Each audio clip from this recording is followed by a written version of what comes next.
It's your boy. You are listening to the Elder TikTok Podcasty. If this is your first time here, thank you. Click that subscribe button for me real quick. That is the best way you can support the channel. I'm here with the best dancer in Utah County. Stop. All right. Mm-mm. What's your name and what do you do? My name is Damien Jesse Fuyava from Southern California. SoCal in the building. Okay. Yeah. What do you I like to- dance. Yeah, obviously. So you're a dance. dancer. Yeah. I have a couple jobs. Just live life. You just live life, man. Yeah. Well, thank you for coming on my podcast today. Thank you for having me. And Take how back. me and Jesse met is beyond me. I've never done anything like this before. And go ahead. It was a random night. I think I came to hang out with a good friend of mine. Yep. And she was doing someone's lashes, I think. Yes, that's facts. Yes, I think we walked in and then you were sitting down with Hiram. Yep. And I think that's when we first met you guys. What did we do that night? I think after we were done with the lashes, I think we went up to like the Y or something. And what did we do? Just hung out and chilled, and then we did TikToks. I think we filmed a TikTok, a dance one. We did. And I think that one blew up. And then Couple million views, nothing too and then crazy. we just And do you remember the comments, Jesse? Do you remember the comments? It was. I don't. So that story is so true. We met random night, like friend of a friend of a friend. We went to the Y over here in Provo, filmed a TikTok, did a dance, posted it that night, went to bed. It went viral overnight.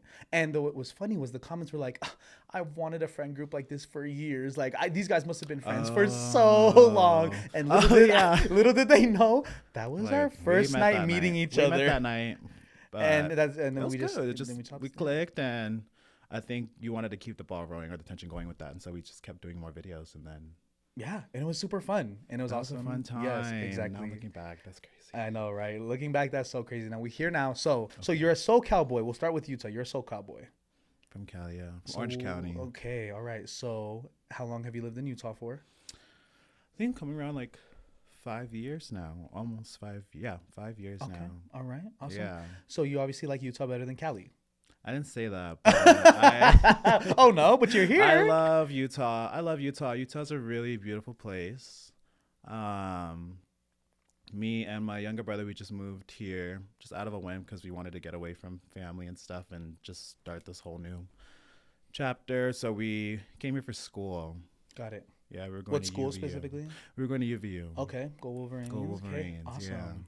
Yeah. And then we're still here, and yeah, we're just loving it. Utah is Time to take my pills. Sorry about that. What is something that Utah does better than Cali?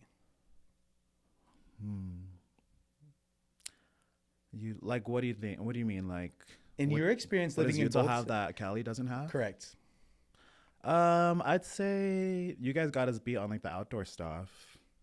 He's not wrong. I will give Utah that. Utah is very beautiful. You guys have the mountains like right in your guys' back door. Correct. Whereas opposed to California, I gotta drive to that. Right.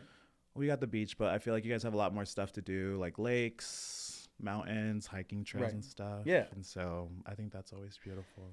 And I guess we should do our due diligence. What does California have that Utah doesn't have? Everything else. Oh, really? Are you serious? Just kidding. I'm really grateful to be from California. I think it's important to be grateful for or be proud of wherever you're from or where you come from. Amen. Rep where you're from. I think you should be proud from where you're from. But I think California is a really unique place because I think it's just a melting pot over there. Go around a bunch of people, different walks of life, different people that I've never here as opposed to here where it's a little bit more not as much. So interesting. What is your mix?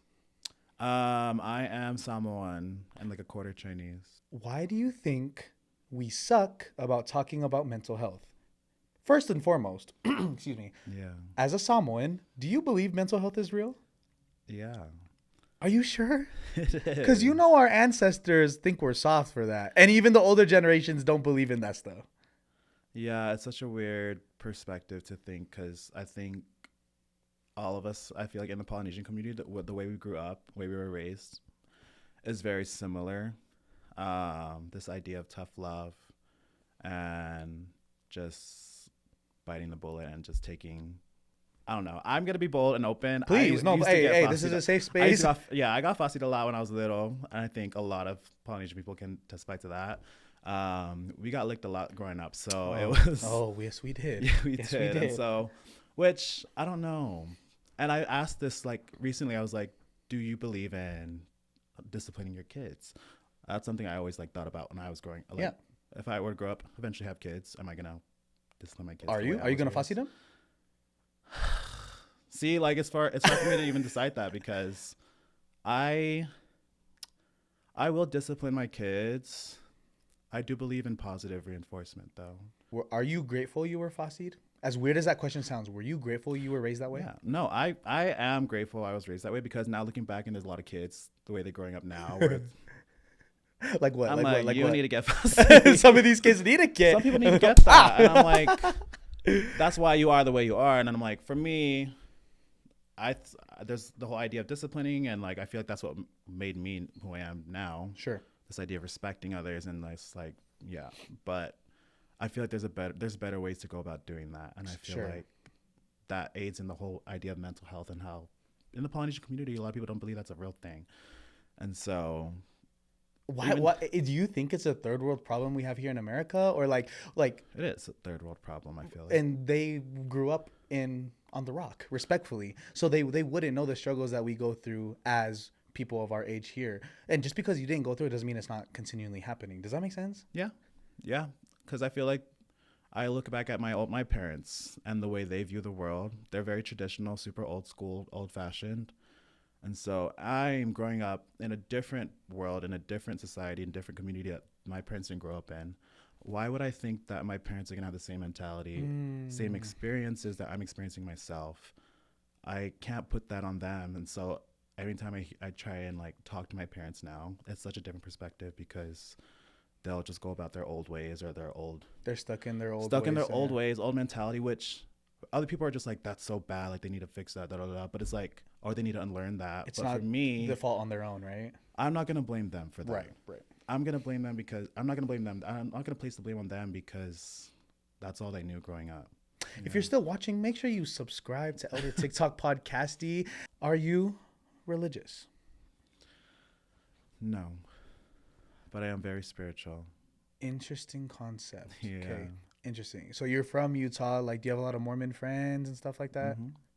Yeah, I grew up LDS. Grew up around being LDS. My family, my parents back home are still very strong in the church. Okay. But you are not? No. Okay. What, can I ask, what is, Yeah. if you had to talk to the church, like your relationship as like an entity, are you guys friends? Are you guys distant? Are you guys talking? Are you guys cordial? What is your relationship If with I'm the LDS looking church? of me looking at the Mormon church or the LDS church, Yeah. I'd see them, for me, I'd see them as like an old friend. An old friend that has taught me a lot. I grew up in the church, so I don't know, all this like backlash and negativity and like anti like talk against the church, I feel like I don't really support. Okay. I don't know if I ever told you that, but No, wait, what do you mean by that? I don't know, because it's like I feel like there's this huge disconnect where it's like here, especially in Utah, if you're not LDS, you're completely the opposite.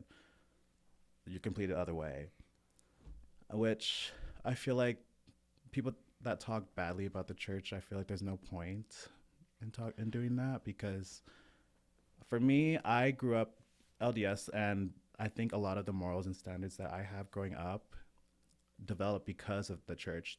They have the standards that the church has, whereas how to treat somebody, being kind to one another, love one another. This idea of Yes. being very family oriented Yes. are all morals and standards that I still hold true to myself. Do you really? Yeah. Okay. Hello, how to treat somebody, being a good person, You learned that from the church, serving right? others. Serving others. Like, All those I simple served the things. mission too. I don't know if you served the mission or not, but I did. you're an RM. Yeah, I served in Nampa, Idaho. So you're an RM, grew up in the church, but now that you're not a member. Okay, I guess I should establish this off the bat. Would you still consider yourself a member of the Mormon Church? I honestly don't. I kind of removed my records like 5-6 years ago. Did you really? Yeah. I didn't even know that. Which, Why did you think you had to do that? because for me, I think if we're out in the open, I am gay. I'm openly gay. See, I wasn't gonna. Okay, I was gonna bring it up, but so Yeah, just fine. so Talk you're a member I'm of the gay. LGBTQ community. You're I'm gay. LGBT, part of the BLT community, but I think it's that kind of self-discovery, and I learned from that a long time ago that just wasn't for me, and I kind of just like slowly disconnected from that. I feel like in a very reverent manner, in a very calm and peaceful manner, I wasn't like, F this, F the church, like I hate this church so much. Which a lot of people They're are like so that. dumb, da da da da, and I'm like, I don't know. I will never speak ill will about the church because it taught me a lot growing up. Wow. I still hold a lot of the truths and values that the church taught me growing up, how to treat somebody, loving one another. I wouldn't consider myself Christian, but I still believe in God. I still believe that Jesus was real. I still believe that Jesus Christ was Wait, here. can you say that? So, but you don't believe you're a Christian? Because I don't know. I don't believe in organized religion. I don't think you have to be a Christian in order to. You Or think so? I don't think you have to believe in organized religion to be a Christian. Yeah. So do you believe in Jesus though, bro? I do believe in Jesus. Do you believe he was a real person? I do believe he was a real person. Do you believe he lived, died for us? Mm-hmm. Then you're a Christian, bro. I'm sorry. I'm sorry that I had to be the one to break it to you. No, you're good. You do not have to be an organized religion to be a Christian. That's how I personally feel. If you believe that there was a man/God that lived and died and got resurrected, I think you believe in a Christian. You believe in something, right? As long as you believe in something, I feel like that's what matters in this life. There's something to work towards too, or something. The people that are like, oh, I don't believe in anything, or I'm agnostic, or I don't believe that there's friends that I know that they're like, oh yeah, after we die, we're just a blank screen, and I'm like, do you believe in that? No, because I feel like there's something to work towards too. I think the universe is so big. Like we can't even comprehend it right now. The fact that, this idea of it stopping after we die, I feel like there's more to it. I wouldn't say there are those Buddhist beliefs or like Hinduism beliefs where this idea of reincarnation and like restarting life. I kind of believe in that. You do? Yeah. Does that make me Christian? I don't believe so, but I'm more so focused on the spiritual and how I feel wherever I go, as long as for me, I feel more of God's presence. I feel more of closer to God when I'm like in the middle of nowhere, or if I'm like in nature maybe, as opposed to being in a church building. I don't know, but I think it's important to establish and distinguish God is not a building. Yeah, it just happens to be where we're supposed to go. House of worship. But I feel the Spirit in weird ways too. I feel God when this might sound hella dumb, I feel God like when I'm playing video games, when I'm playing football, when I'm playing pickleball, when I'm laughing with my siblings, or when I'm out having a good time. I can feel the Spirit whenever. Now, I know people interpret it differently, but that doesn't mean like it's not real to you. You know what I'm saying? Yeah, I've had a bunch of experiences where I felt God, I felt God's hand in my life. And so, yeah, I feel like this idea of like organized religion is something I'm still like trying to understand and fully. Okay. Speaking of that. Yeah. So, how do I say this? So you're gay. Yes. You don't like women? I think they're beautiful. But I'm attracted to. Yeah, intimately. Yeah, romantically attracted to men. Yeah. Okay. Did the church play any part of you kind of removing your records when it came to your sexuality? Yeah. Because I don't know what what their standpoint is now with the LGBT community, but I know they're very set in their ways when it comes to that topic of discussion, which is fine because I think that's the when you think of like Western Christianity and stuff, and like modern day Christianity, that's just the standard when it comes to like any other church you go to. Whereas if you're gay, you bad, but so you go hell. You're gay, you go hell. But which is fine for me. I've come to accept that. It's but I don't know. I think it's such a weird, I want to say gray area, but I don't know. That did play a part in me. Okay. Removing my records. But. Here's my question. Is it possible to be Mormon and gay? Yes. Yeah, you got it. I was going to talk about that. Well, I was going to bring that up just now too, because. Go ahead. Yeah, I think I've seen it happen. It's possible. It's definitely couples. I've seen like gay couples that have children that go to church on Sundays Right. with their families, and they do everything.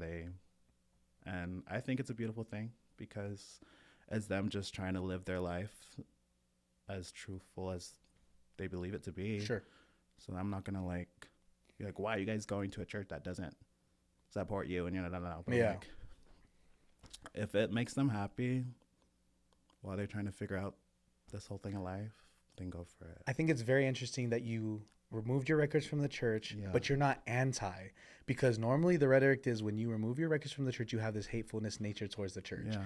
But you said you will never speak ill will about it either, because people are just trying to live their lives. I don't think I ever will, because I always have a soft spot for it. The church will always have a special place in my heart because I like that. it brought it. Yeah, I grew up with it.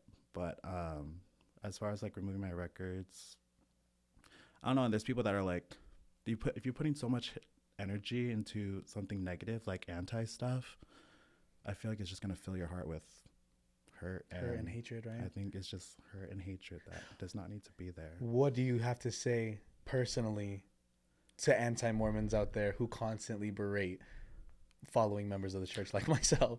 Well, I feel like when people do go that route or go down that path, I feel like it becomes their whole personality. Becomes their whole personality, because then that's all they want to talk about. They want to talk about how evil the church is, how bad it is to them, what it does to communities, which, sure, that's fine, but I feel like there's better, more constructive ways to go about doing that. Right. I agree. I feel like because for me, there's this idea of like, I've heard it said before, but this idea of like compassion over comprehension. Ooh, I like that. Have you ever heard of that? Yeah, no, I know. I from you, yeah, just barely, but I like that. I like that. I know, I like that. There's this saying where it's compassion over comprehension. Yeah, sure, I don't understand it, but I know this much, and I will show you love first, and do that first and then while I try to understand your point of view, or put my feet in your shoes. Make sure you hit that subscribe button. That's the best way to support the channel. Tofa, alofa too, and we'll see you next time. Chihu.